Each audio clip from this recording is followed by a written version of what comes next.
منها جميعا فإما يأتينكم مني هدى فإما يأتينكم مني هدى فمن تبع هداي فلا خوف عليهم ولا هم يحزنون. وقال النبي عليه الصلاة والسلام: كل أمتي يدخلون الجنة إلا من أبى. قيل ومن أبى يا رسول الله؟ قال من أطاعني دخل الجنة ومن عصاني فقد أبى. نفسي الفداء। সর্বপ্রথম আমরা শুকরিয়া জ্ঞাপন করি মহান আল্লাহর দরবারে, যিনি আমাদেরকে এই মহতী দিনে, পবিত্র দিনে তার ঘরে আসার জন্য তৌফিক দান করেছেন। আলহামদুলিল্লাহ। এই মাসে আল্লাহ রাব্বুল আলামিন হেদায়েতের সূর্য, হেদায়েতের নবীকে দুনিয়ায় পাঠিয়েছেন। আমরা সবসময় নবী এবং রাসূল দুইটা শব্দ শুনি। নবী এবং রাসূলের আগমনে আমরা আনন্দিত, পুলকিত। তবে আমরা অনেকেই হয়তো উপলব্ধি করতে পারি না যে একজন নবী, একজন রাসূল তার উম্মাহকে কি দেন। একটা জাতির জন্য নবী এবং রাসূলের প্রয়োজনীয়তাটা কি? তিনি আমাদেরকে কি দান করেন, তাদেরকে আল্লাহ তাআলা কেন প্রেরণ করেন, তাদের পরিচয় কি? এই ব্যাপারটা যদি ক্লিয়ার হয়, তাহলে আজকে এই রাসূলদের নিয়ে আসা তরিকা, সিস্টেম, পদ্ধতি, বিধান, এগুলোর এগেইনস্টে মানব রচিত বিধান, মানুষের তন্ত্রমন্ত্র দিয়ে দুনিয়া চলতেছে। এবং আমাদের মুসলমান দাবিদার যারা, এরাও এটাকে এলাও। এটার কারণ কি? এটার কারণ যে রসুলকে, নবীকে এবং রসুল এবং নবী যে বার্তা নিয়ে আসছেন সেটা কি, এই ব্যাপারটা যথেষ্ট ক্লিয়ার না হওয়ার কারণেই পাশ্চাত্য সভ্যতা, সংস্কৃতি, ব্রিটিশ আইন, এগুলোকে আজও মুসলমানরা মডেল মনে করে। অন্তত মুখে না বললেও কার্যত ওগুলোকেই তার আদর্শ মনে করে। ওগুলো দিয়ে রাষ্ট্র চালাইতেছে, ওগুলো দিয়ে তার পরিবার, এবং এইভাবেই তার জীবন আদর্শ।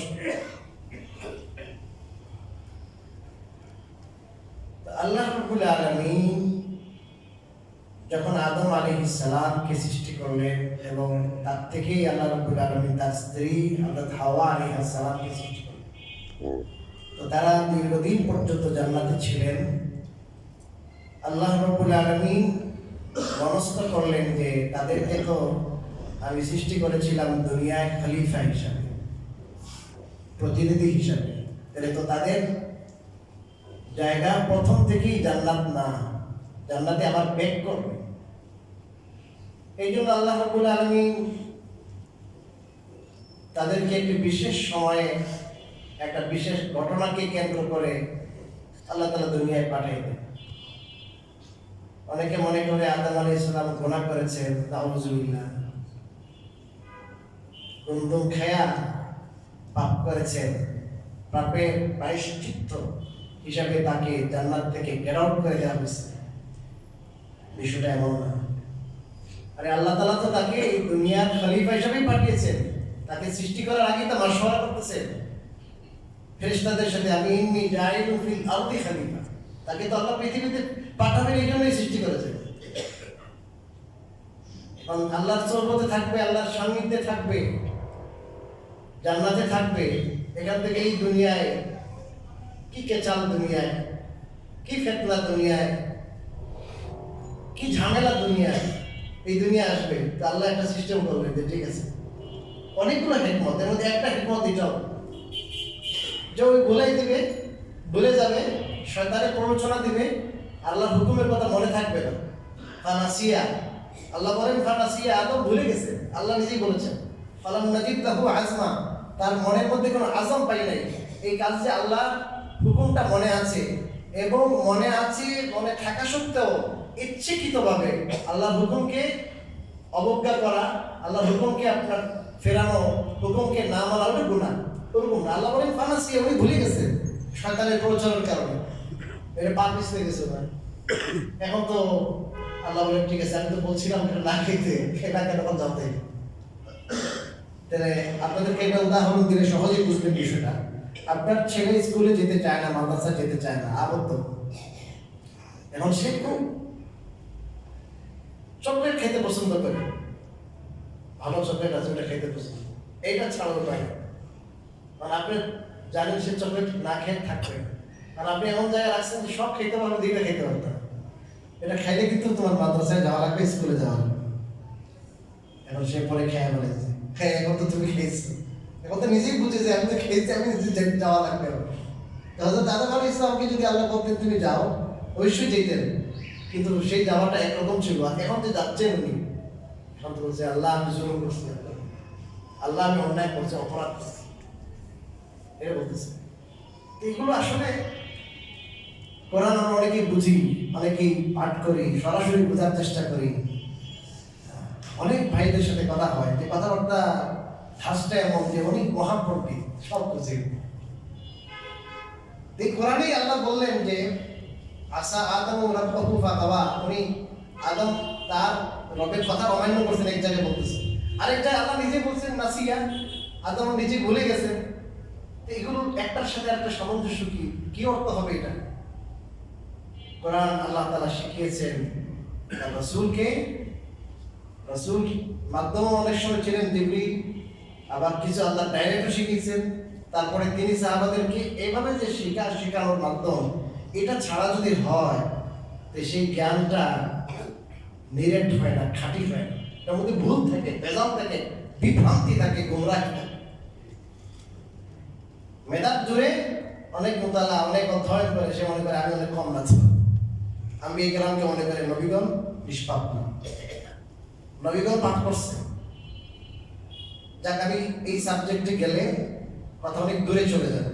যে কথাটা বোঝাতে চাচ্ছিলাম সেটা হলো আল্লাহ তাআলা এই ঘটনাকে কেন্দ্র করে এটা একটা প্রেক্ষাপট বানাইছেন এবং তাদেরকে দুনিয়ায় দিলেন। এই যে দুনিয়ায় যখন আসেন তারা অত্যন্ত ভারাক্রান্ত, অত্যন্ত টেনশনে পড়ে গেছে যে আল্লাহ এখন যাচ্ছি আপনার সোহবত থেকে, আপনার সান্নিধ্য থেকে, কোথায় যাচ্ছি, কি হবে আমাদের, টেনশনে পড়ে গেছে। তখন আল্লাহ রাব্বুল আলামিন আদম হাওয়া এবং আদম এবং হাওয়া বংশে কিয়ামত পর্যন্ত যত মানুষ আসবে, যত মানব আর মানবী দুনিয়ায় আসবে, সবাই তো আদম এবং হাওয়ার সন্তান হবে। সবাইকে লক্ষ্য করে আল্লাহ তাআলা ঘোষণা দিলেন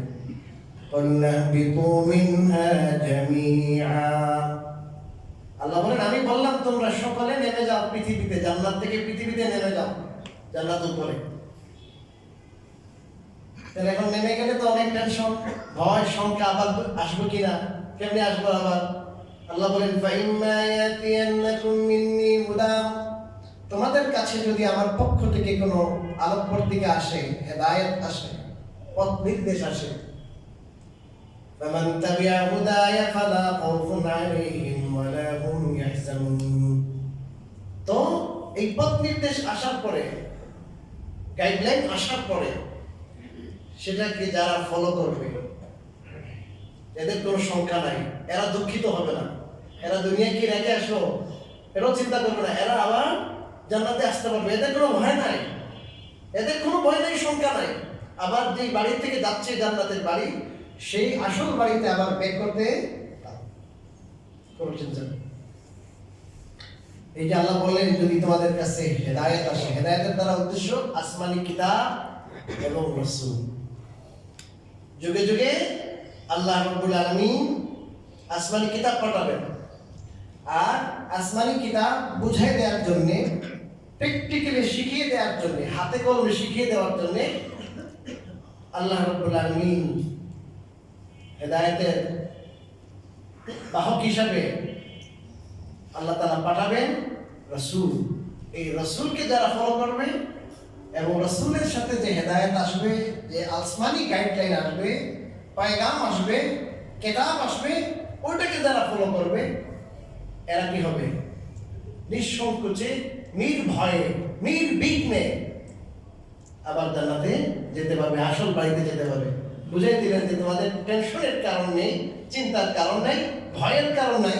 তোমরা যাও, দুনিয়াতে গেলে আমার পক্ষ থেকে ঐশী বাণী আসবে, আসমান থেকে আমি কিতাব পাঠাবো, আর কিতাব পাঠাবো রসুলের মাধ্যমে। যে তোমরা রসুলও মানবা, কিতাবও মানবা, তাহলে আবার আসতে পারবা কোথায়? এই আয়াত থেকে আমরা মোটামুটি বুঝতে পারি যে আল্লাহ তাআলা রসুল পাঠাইলেন কেন। রসুলের আগমনের উদ্দেশ্য দুনিয়ায় তিনি আমাদের চলার পথ দেখিয়ে দেবেন। দুনিয়ায় আমরা কোন পথে চলবো, আমাদের মত কি হবে, চিন্তাধারা কি হবে, আকীদা বিশ্বাস কি হবে। দুনিয়ায় মানুষের চলার ব্যক্তিগত, সামাজিক, পারিবারিক, রাষ্ট্রীয় যত ওয়ে আছে, সব ওয়েতে, সব সাইটে আল্লাহ রাব্বুল আলামিনের নির্ধারিত কি থাকবে? বিধান থাকবে। আল্লাহ কতগুলো রুট বলে দিবেন, এই রুট।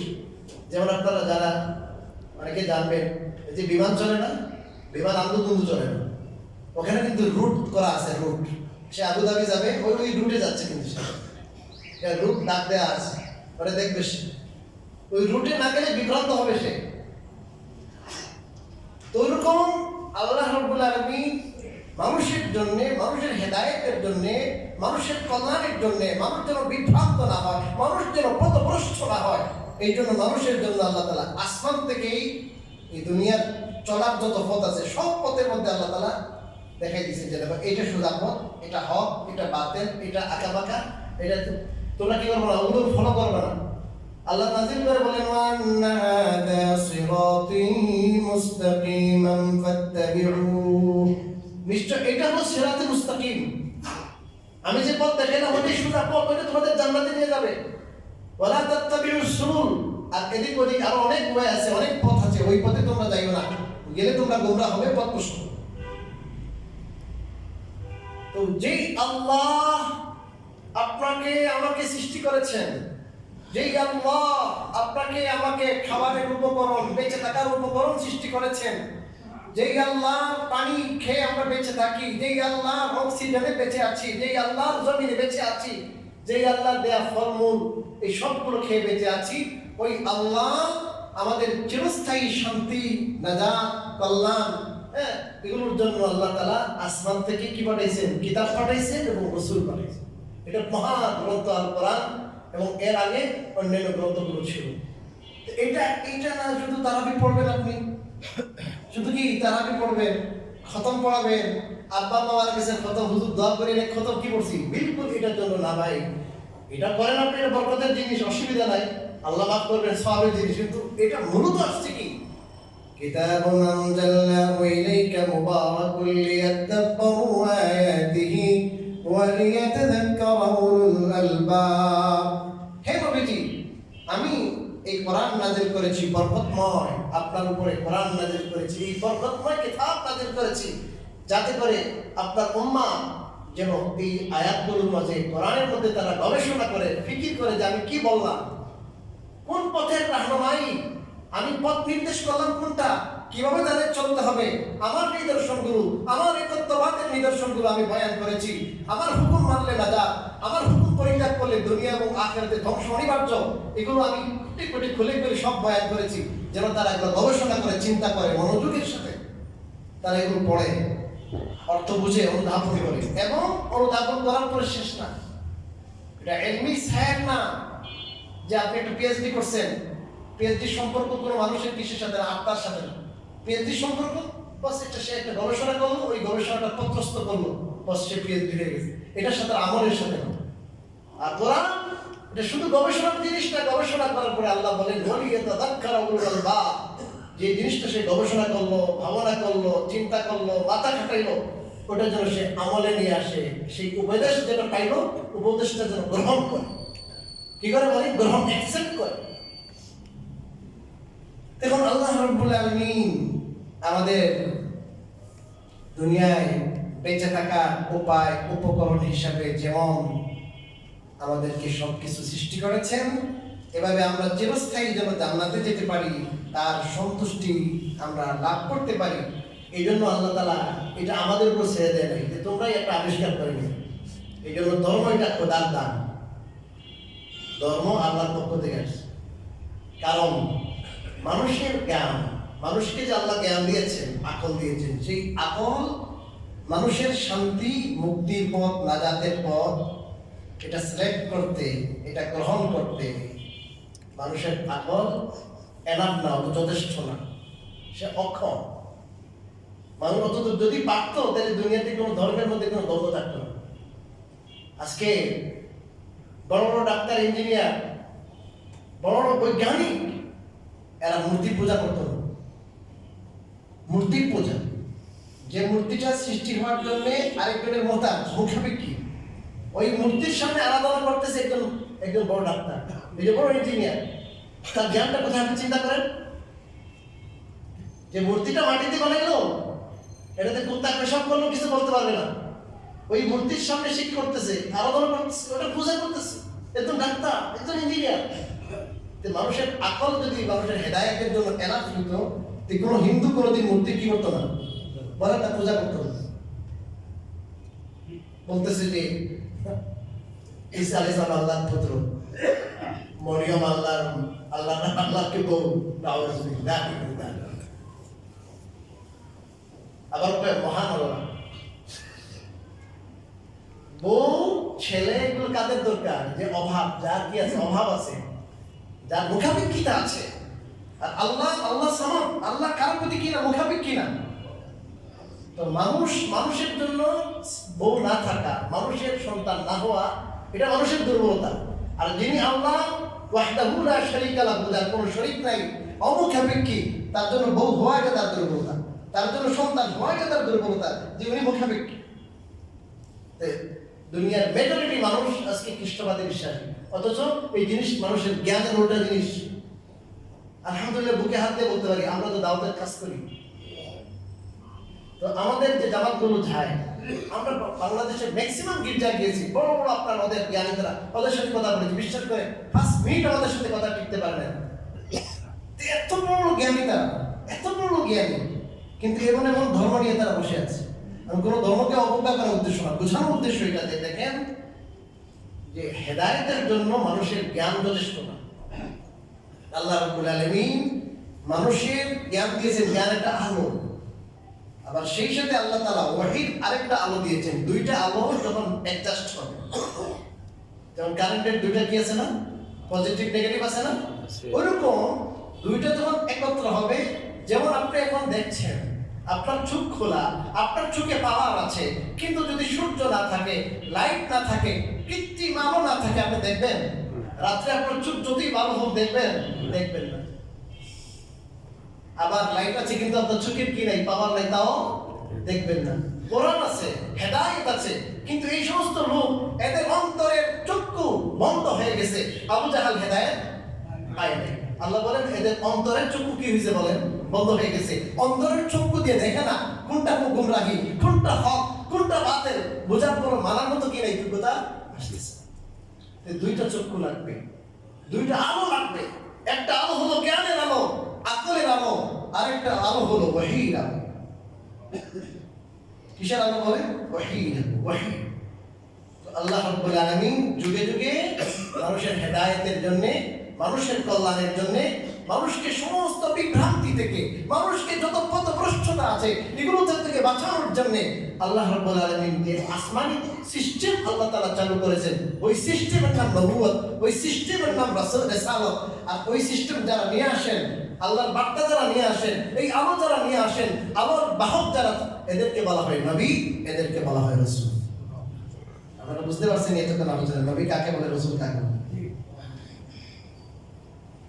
এটা মানুষের আকল, মানুষের জ্ঞানের ঊর্ধ্বে রাখতে হবে। কারণ এদের সাথে যে জ্ঞান, এদের সাথে যে আলো, এটা ওদের মাথার আলো নয়, যা মস্তিষ্ক প্রসূত জ্ঞান নয়। এটা আপনাকে, আমাকে এবং নবীদেরকে যারা সৃষ্টি করেছে, যিনি সৃষ্টি করেছেন সেই আল্লাহ প্রদত্ত আলো। এই জন্য কম্পেয়ার করা, হ্যাঁ, আপনার জ্ঞান আপনার মাথা থেকে এটা বেরিয়েছে, ওটার সাথে আল্লাহটাকে কম্পেয়ার করতেছে। নাউযুবিল্লাহ।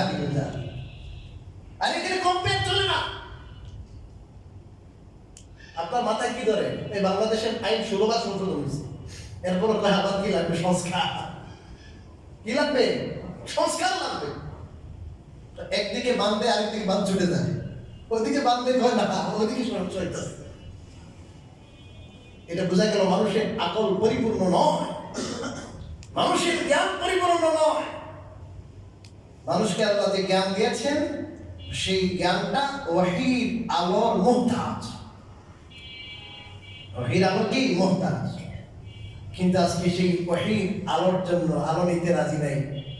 এই আমাদের প্রাইমারি স্কুলগুলোতে আজকে 90-92% মুসলমানের বাচ্চারা পড়ে। আপনারা আমার টাকা, রাজস্ব থেকে এই প্রাইমারির খরচগুলো মেটানো হয়, ঠিক না? না সরকারের নিজের পকেটের টাকা, আমাদের টাকা। এখন এই ছেলেগুলো কিভাবে এই আলোটা পায়? তাকে আল্লাহ সৃষ্টি করেছেন কেন? ওই আলোর মধ্যে বলে দেয়া আছে পথ নির্দেশ। সৃষ্টির উদ্দেশ্য কি? সে যাবে কোথায় মরার পরে? চিরদিন তার ঠিকানা কি হবে? সে কোন পথে চলবে? সে ব্যবসা কিভাবে করবে? খাবে কিভাবে? তার মায়ের সাথে আচরণ কেমনে? বাবার সাথে আচরণ কেমনে? স্ত্রীর সাথে আচরণ কেমনে? স্বামীর সাথে আচরণ কেমনে? মহল্লার মানুষের সাথে আচরণ কেমনে? ওলামাদের সাথে আচরণ কেমনে? বড়দের সাথে আচরণ কেমনে হবে? ছোটদের সাথে আচরণ কেমনে হবে? বাজারে গেলে আচরণ কি হবে? ঘুমাবে কেমনে? পেশাব কেমনে করবে? পায়খানা কেমনে করবে? বিবির সাথে থাকবে কেমনে? একটু সবকিছু কোথায় আছে? ওর মধ্যে বলে দেয়া আছে। আল্লাহ এত বড় একটা নিয়ামত, এত বড় কি বলেন? নিয়ামত। এই নিয়ামতটাকে আমরা পিঠের পিছে বালায়া ABCD গুলো দিয়ে আছে। এই বিজ্ঞান, সমাজ বিজ্ঞান, পাটিগণিত, বীজগণিত, হ্যাঁ, এগুলো নিয়ে আছে। সকালে সবাই ঘরে কোরআনের তেলাওয়াত, ওই ওহীর তেলাওয়াত হতো। ঘরের মধ্যে বরকত, ঘরের মধ্যে খায়। এখন কইল রে, এখন স্কুলগামী করার পরে দেখা যায় সকালে বক্তব্য পড়ে মূল বেসিক জ্ঞান হইতেছে, কেজি বাইর করো, তাহলে ওইটা বা ছোট্ট অংশ কেজি বাইর করছে। এখন 12টায় ঘুমাইলো, সকালে কোনো মতে ব্রাশ টাশ করে পোলারে তো স্কুলে দিতে মেয়া দেখতেছে, মায়া দেখতেছে, বাবাই দেখতেছে, আর আপনার যে রাজস্ব, যে টাকাটা আপনার ভ্যাটের টাকাটা জমতেছে, ওখান থেকে বেতন হইতেছে। এবং আপনি প্রাইভেটে যদি পড়ান, মোটা অঙ্কের টাকা বলতেছেন, আপনি মোটা অঙ্কের টাকা মাত্রই, আবার কোচিং। কিন্তু ওই আলোটা দুনিয়া খাওয়ার শিক্ষা, এটা দুনিয়া খাওয়ার শিক্ষা, ওটা বন্ধ হয়ে যাবে, শ্বাস বন্ধ হয়ে যাবে, শেষ। এটা দুনিয়া খাওয়ার শিক্ষা। বড় MBA করে চুরি ডাকাতি করতেছে, সন্ত্রাসী করতেছে, সাদাবাজি করতেছে, কারণ ওই আলো নাই। আর ওই আলো থাকলে মা বাবার সামনে চোখ রাঙিয়ে দেবেন, আরে চোখ ওটাই কথা বলবে না। ওই আলোর মধ্যে বলে দেওয়া আছে পথ নির্দেশ। এই মা বাবা বুড়া হইলে কিন্তু একটু সেন্সলেস হয়ে যায়, এই সময় কিন্তু রাগ করে কথা বলবে না, ধমক স্বরে কথা বলবে না, নরম স্বরে কথা বলবো। আর দোয়া করো তাদের জন্য, আল্লাহ তুমি তো খেদমত করবাই, তুমি ভালো আচরণ করবাই। আল্লাহর কাছে কিও করো, দোয়া করো,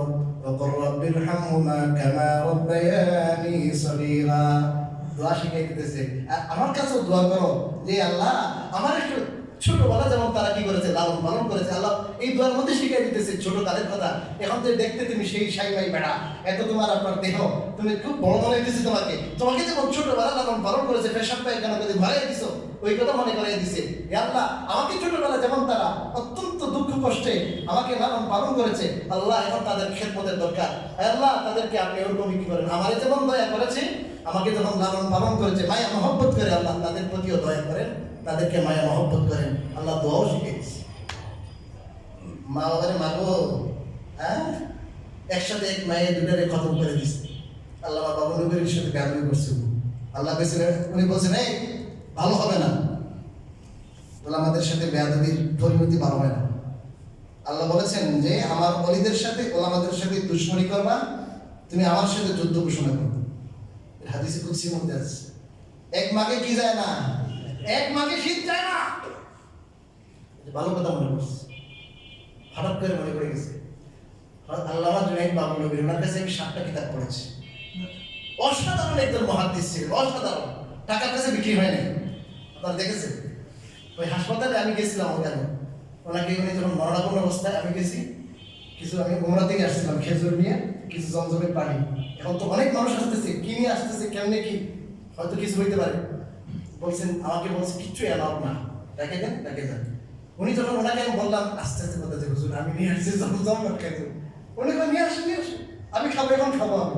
কে কে বাধা দেন? উনি আমার সামনে খেলেন, আমার বাচ্চা দুইটার একটু বাধা হাত দিলেন, দোয়া করে দিলেন, আমার মেয়েটা একটা ছেলে খুব ইয়ে করলেন, বসে গেছেন উনি। এরপরের দিনে আসছে হলো সামরিক সচিব, প্রধানমন্ত্রী, যে আপনার বাইরে টাকা টুকা যা লাগে ওনার সম্মান বাঁচার উপরে, কিন্তু আমি পারবো না, আমি এটা নিতে চাই না, আমি নেবো না, নাই বাতিলের সামনে আপোষ করে নাই। ওনার খাদেম আমাদের ছোট ভাই মাওলানা এনামুল হাসান ফারুকী, ওনার খাদেম, উনি বাবুনগরীর খাদেম। বাবুনগরীর বিরুদ্ধে উনি কিছু কথা বলার জন্য ওনাকে চাপ সৃষ্টি করেছে, এনএসআই ডিজিএফআই। উনি কথা বলেন কোটি 100 কোটি টাকা ওনাকে এই করছে যে টাকা দিব, লাল করে দিব, তাও বাবুনগরীর ফাঁসাই দেবো, কারণ ওনার একান্ত সচিব মাওলানা এনামুল হাসান ফারুকী এমন টর্চার করেছে ওনাকে অকথ্য। এখন উনি এই টর্চারের পরে উনি ক্যান্সার আক্রান্ত হয়ে গেছে। কিছুদিন আগে ওনার সাথে আমার কথা হয়েছে, চীনে গেছেন বোধহয়, প্রায় অনেক লাখ টাকা লাগছে। এখন ওখানে থেকে ফিরে আসছে, ওনার সাথে কথা বলবো, উনি যাবে হলো এখন বিয়েতে চীনে, মাদ্রাজে গেছিল অনেক আগে, ওখান থেকে বেক করছে, এখন উনি মনে হয় বাঁচবে না অবস্থা। চীনে ওখানে প্রায় 1,80,00,000 টাকার উপরে লাগবে বলছে। আমাদের হেফাজতে ইসলামের পক্ষ থেকে মানুষ বলা হয়েছে ওনাকে হেল্প করার জন্য, ওনার জীবন খতম করে দিচ্ছে। আলেম কত হবে, বয়স 25 থেকে 30 হবে, বেশি হবে। তো আপনারা আমার মাধ্যমে তো আমাদের ডোনেশন করেন আলহামদুলিল্লাহ, বিভিন্ন বিধবা, এতিম, কত দরিদ্র, গত সপ্তাহে, এর আগের সপ্তাহে করছেন আলহামদুলিল্লাহ। তো আপনারা যদি কেউ চান এই আলেমের দিন চীনে যাবেন, 2 দিন ভিতরে বোধহয় চলে যাবেন, প্রায় 1 কোটি টাকার দরকার।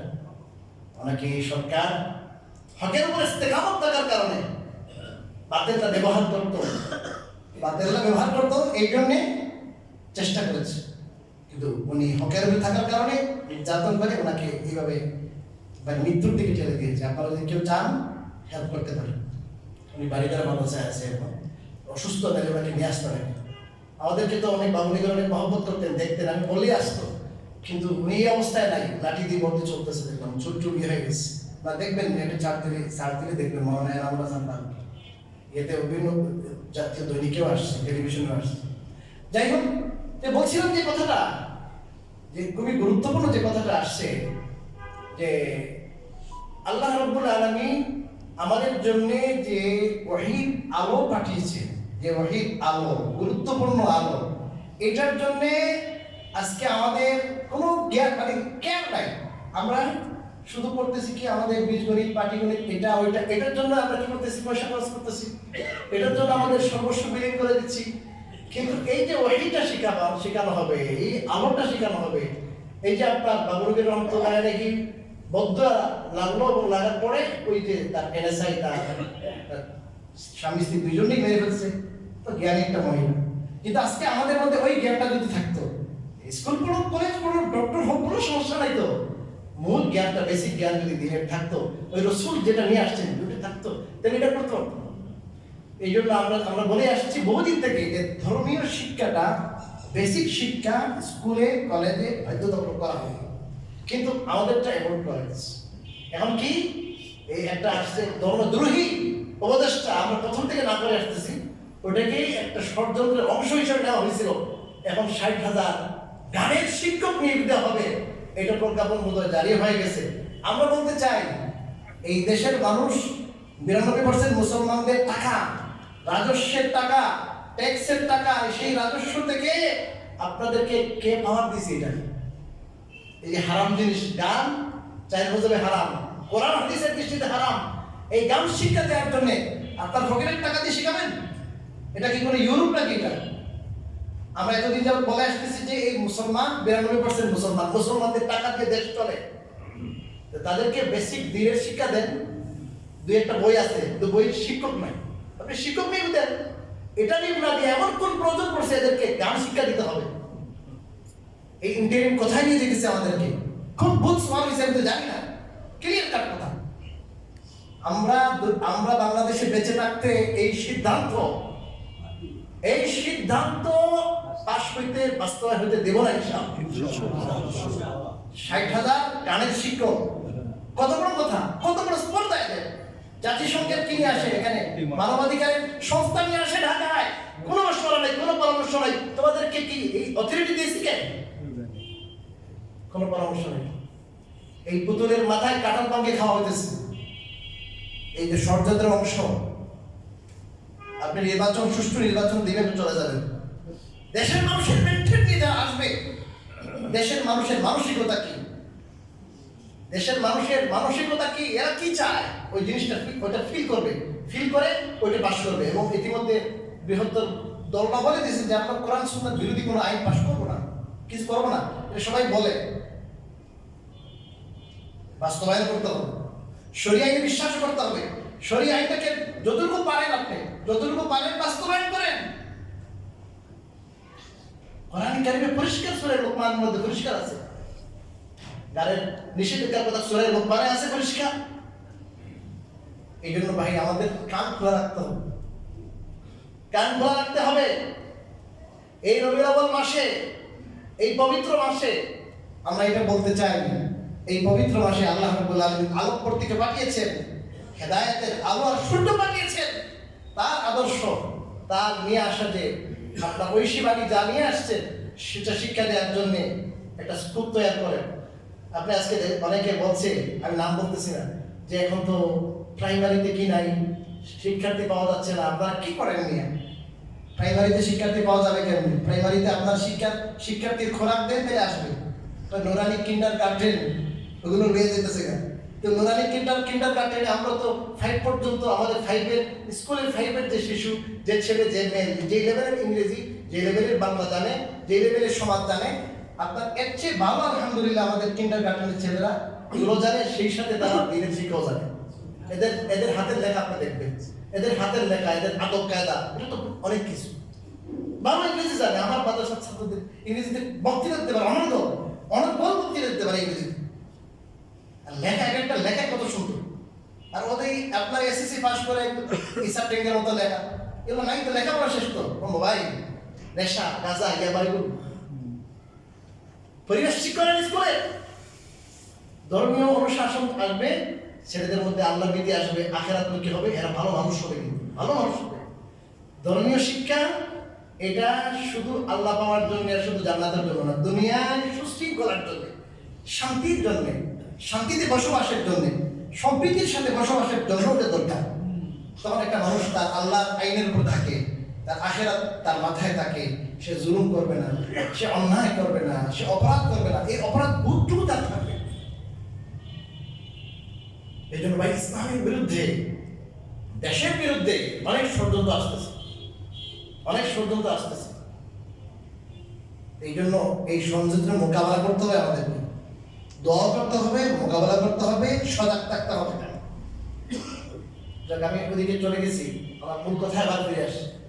আমি মূল কথা বলছিলাম রাসূলের প্রয়োজনীয়তা কি, নবীর প্রয়োজনীয়তা কি, এবং তাদের যে মেসেজ তারা জানিয়ে আসে, এটা গুরুত্ব কতটুকু, এটা আমরা ভালো করে বুঝতে পারলে পরে আমরা আমাদের জীবনে এটা বাস্তবায়ন করার গুরুত্বটা বুঝবো।